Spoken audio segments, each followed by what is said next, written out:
Hey guys, so you're tuned in to Alex Callan on Matter of Faction. Today I'm really stoked to have Rory McDonald, the singer and guitarist of Wellington-based alternative rockers Voodoo Bloo on the line. How's it going, Rory? Yeah, not too bad, man. Just getting ready for a show tonight and maybe bunking off from work, but nobody needs to know that. How are you doing, man? Beautiful. Sounds good. So I'm not too bad as well. Thank you, Rory. But whereabouts are you guys playing tonight? We're just playing in a bar sort of in the central area of Wellington, at a place called Moon. Really like it there because I got a shit ton of pinball machines and that's sort of my vibe before I play a show. So yeah, no, super stoked to be playing that. Oh, unreal. That sounds like heaps of fun. So I suppose, Yeah. like Wellington-based rock bands kind of aren't as common to come into the Australian market. So, what is the scene like at home? And when you guys are playing these shows, like, how's the turnout?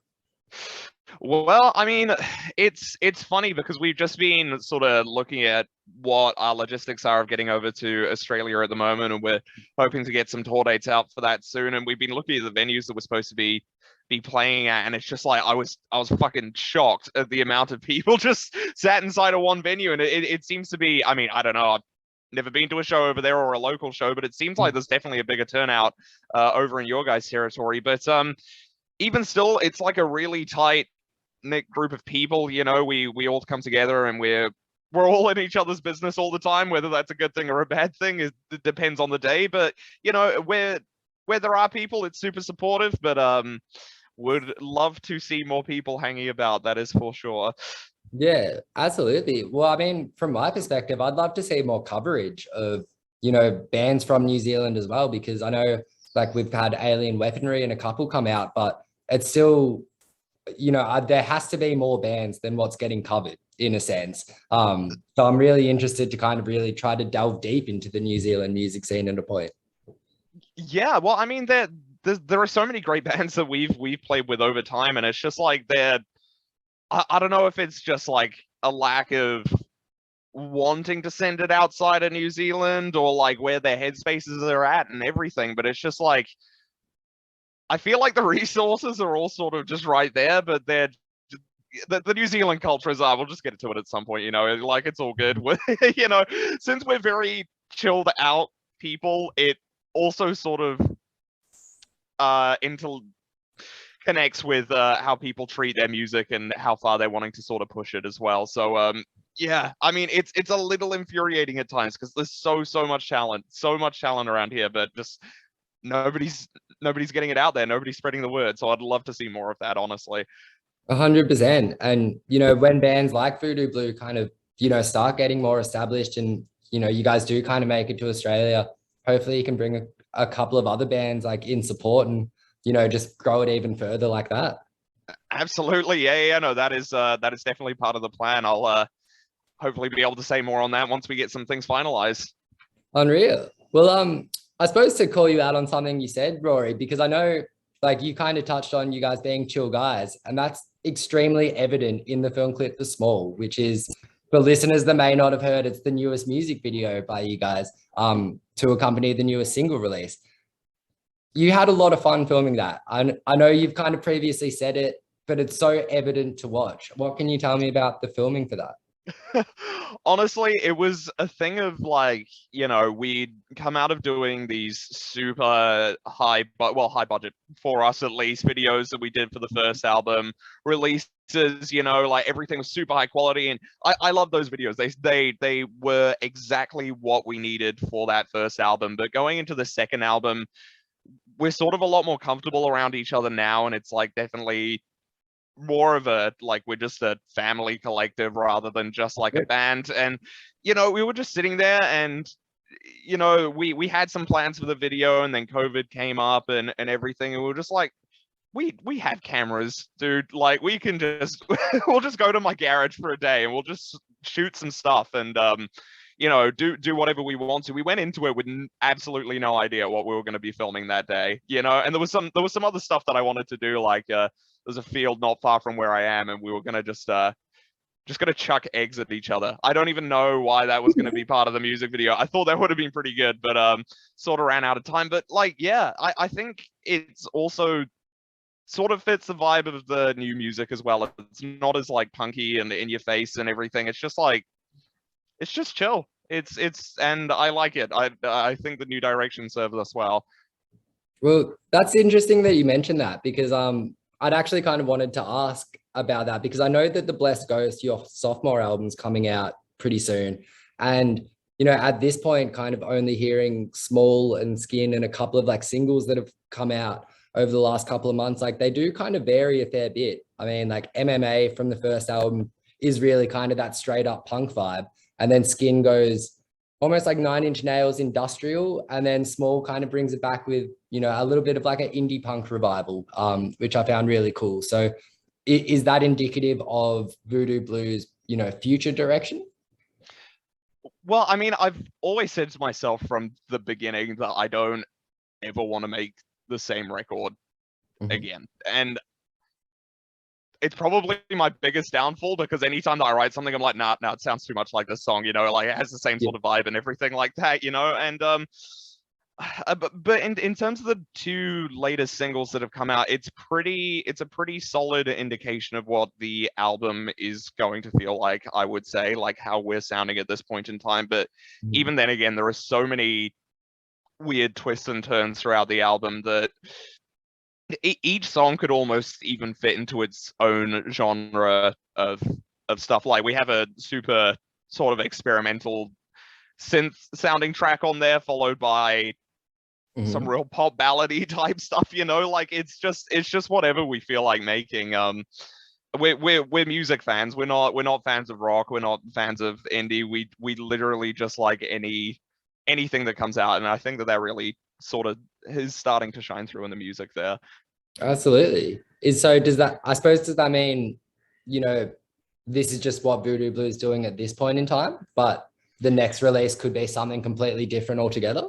Yeah, I would say so. It's all just an audible diary of how we're feeling. And that's what each album is going to be, like everything that I've written for the third album so far is just been on piano, and I don't want it to be a piano album, but it's like the only way that I'm able to write at the moment, and it might even end up being more chill than the last one, or I don't know, there's some shoegaze elements in there as well, so we might end up going in that direction. But for right now, I would say that Skin and Small, it's super representative of what we're doing at the moment. And yeah, I cannot wait for this album to come out, man. It feels like it's got a lot more dimensions than the first one. I'm so thrilled.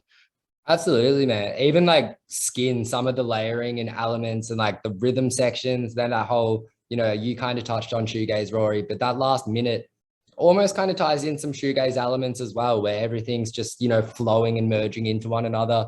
Yeah, it's really cool the direction you guys are heading in. I suppose, is it, being like an up and coming band still, is it daunting at times? Kind of going, okay, so we've, been established in this sound, but fuck it, we're going to do this now? It is a little bit daunting. It's like, it almost feels like every time that we're going to release an album, we're just starting from like base one again, like we're almost not making any progress. But also, I don't know, it's the whole, it's sort of the musical equivalent of the jack of all trades sort of thing, I guess. I don't think any of us want to be tied down to one specific sound, and maybe in the future when we have a bit more of a fan base, and then nobody will be knowing what to expect from us, and I think that's a good boat to be sitting in, as opposed to just being a punk band. Nothing wrong with punk, but I would just love to dip my feet into everything. 100%. And, especially getting support slots like you or mine, things like that, it gives you so much versatility within your set to kind of go, okay, we're playing with this indie band or these punk icons. We can like revamp our set to accommodate to that, which I think is, incredibly impressive. Yeah, no, it is really good on that front, actually. We had a show earlier this year and we got, what was it called? It was called like Waitangi Sludge Fest or something like that. And it was just super like metal and punky bands. And we have this these sort of noise rock or like sort of metal-y tracks that we've just not released at all yet. And it's easy because we can just go, oh yeah, we'll chuck the noise set on, or we'll chuck on the chill set, and it's just we can, the world's our oyster at that point. We can do whatever we want to, and we can fit the bill in no matter way, shape, or form. doubt we're going to be able to open for the Wiggles or something like that. But you know, it's still versatile at least. Well, you never know. I think like DZ Death Rays have kind of teed up with the Wiggles a little bit. So, you know, Really? Oh, okay. well, I'm pretty sure it was DZ had the red wiggle in one of their music videos. And then Oh, no way. but the Wiggles recently did a cover album, and it's all like Australian bands covering their songs. And some of them are quite surprising. Like I think Luca Brasi did one of them. Wow. Maybe Okay. don't quote me on that. I'm gonna have to re-look at the track listing, but I know that the album exists. Okay.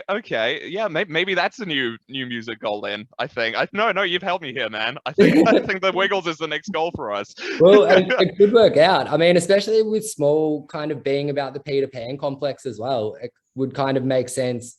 You guys being at a Wiggles show amongst the youth. It would work. It would work. I'm down for this. Whoever is listening, get us in touch with the Wiggles, I guess. It would be a lot of fun. But yeah, I guess in terms of, you know, as I kind of touched on, Small being about that Peter Pan complex, was there something that, you know, triggered you to kind of write about that? yeah. Well, I mean, I left school when I was only 15 to go and work full time, just because I absolutely hated being in school, not because of people or anything. It's just my small brain cannot take academia at any level. So I guess I just went into work full time, and at the time it was great because I was earning money and I was out of school, and you know, I was making it up in the world like none of my friends were. But then, you know, when I turned 20 and, you know, I've been doing this for about 5 years, people are getting out of uni and starting their careers and stuff as well. It just made me look back and it was like, you know, man, the amount of school holidays that I missed, and like, you know, those long ass breaks and just being able to chill out with my friends all the time. You know, it wasn't something that I regret. I'm still super pleased that I took the path that I did, but it was just sort of looking back and going, you know, I am allowed to be a little immature at times if I want to. You know, in a way, it's like I have some catching up to do, but also I'm not gonna act like a teenage dickhead at the same time. You know, it's just a simple reminder to live in the moment, I guess. Yeah, definitely. And because it is, I mean, such a culture shock for a lot of people, where I had mates like leave school at the same time, and, you know, some of them really excelled going into full-time work and some of them just couldn't deal with it, where, I mean, they didn't like school, they didn't like waking up early for school. So all of a sudden, let's get up at 5:30 a.m. instead, kind of thing. So yeah. yeah. It's a huge shock, and people can either take it really well or it can crush them. Mm-hmm. Yeah, 100%. It's also a really interesting, I suppose, topic to write about. I mean, it's not something that I come across as much, which really kind of caught me off guard, and, you know, I found quite profound in a lot of ways.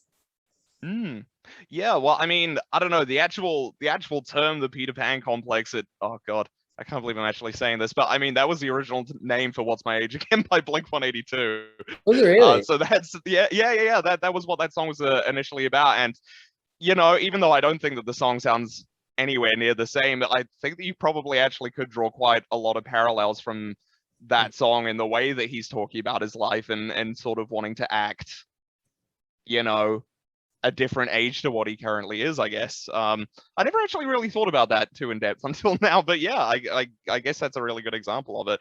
Yeah, I'm gonna re-listen to both those songs side by side and kind of listen to it in that light, because yeah, that's a really interesting comparison. But as you said, I suppose like sonically, they don't sound similar at all. So it's kind of cool that as the writer, you can draw that link. Yeah. I mean, yeah, as I said, I've literally just thought about that now, but I can't even think about sort of what I was listening to the time while I was writing that song. I think I was listening to a lot of Interpol and Deftones, which just does not line up with how Small sounds, like, at all, I would say. But I it feel came that from lines somewhere. up more with Skin, if anything. Yeah, that's true. That's true. There was definitely like a lot of Gorillaz and Radiohead inspiration on that song as well that I think came through. And I guess this comes back to the point of us dipping our feet into everything and just wanting to try whatever the hell we want. Definitely. And, you know, I suppose, you know, on that theme, you guys have 2 more singles coming out before the album drops. So are they kind of going to line up with these two, or be something different again? I would say that they are definitely more in line with Small than Skim, but they definitely completely have their own footing. You know, We're Here, Lovers Somewhere Else is a lot more shoegaze inspired, I would say, and some of my melody lines are. I mean, it's a guilty pleasure of mine, but they're a bit Panic at the Disco inspired. If anything, I love Panic at the Disco so much. I probably again should not be outing myself like this, but that's fine. And then I don't know. Default is definitely a lot more Placebo. I was listening to Without You, I'm Nothing like a crazy amount while I was writing that song, and we were sort of all listening to Placebo at that point in time. But you know, even still, I think that they completely fit into their own styles. It's very cohesive with how the whole album sounds, and it will be a Voodoo Blue sound, but again, there'll just be a lot of variation there that I hope everyone will be excited to hear. Absolutely. Well, I know a lot of excitement's already kind of been buzzing around the faction. Like Tim's been hyping the new Voodoo Blue album a fair bit. So Oh, yeah, really? Excellent. there's definitely a lot of like excitement on this side, which is really cool. And I guess, with all that happening, new album coming out, what else do you guys have in store for the rest of the year? We kind of touched on potentially coming to Australia. Do you have like a New Zealand tour lined up or anything? Yeah, absolutely. So the details that I can give around that is one, wait until next week. And number two, we are definitely going over there to meet somebody from your territory. And when we do the tour over here, we will be bringing somebody from your territory. So I'm super excited to be doing that. But as for the rest of the year, I think that we just have a lot of dates around New Zealand. This is the first time that we're actually going to be doing vinyl for any of our releases, which is a big milestone for me. Yeah, congratulations. That's awesome. Yeah, thank you, man. It took a lot of things to pull that together, but really stoked about that. We are also probably going back into the studio before the year is out. I would pretty much guarantee that this album won't be the only thing that we're releasing this year. Maybe not on the same scale, but yeah, got to keep pumping out those tunes, man. 100%. Well, it seems like you guys have heaps going on, to be honest, which is really exciting. I mean, it's kind of a watch this space for Voodoo Blue as to what might happen over the next couple of months. Absolutely, the grind never stops. whether I wanted to or not, the grind never stops. That's it. Well, that's like the best mentality to have, and it's really working out. I haven't had the chance to hear the whole of the Blessed Ghost yet. I'm really excited, so I'm gonna wait pretty patiently for these next two singles as well. But yeah, I really can't wait to hear it, and best of luck with the album release and all the tours and everything that follow. Yeah, thank you so much, man. I'm super stoked.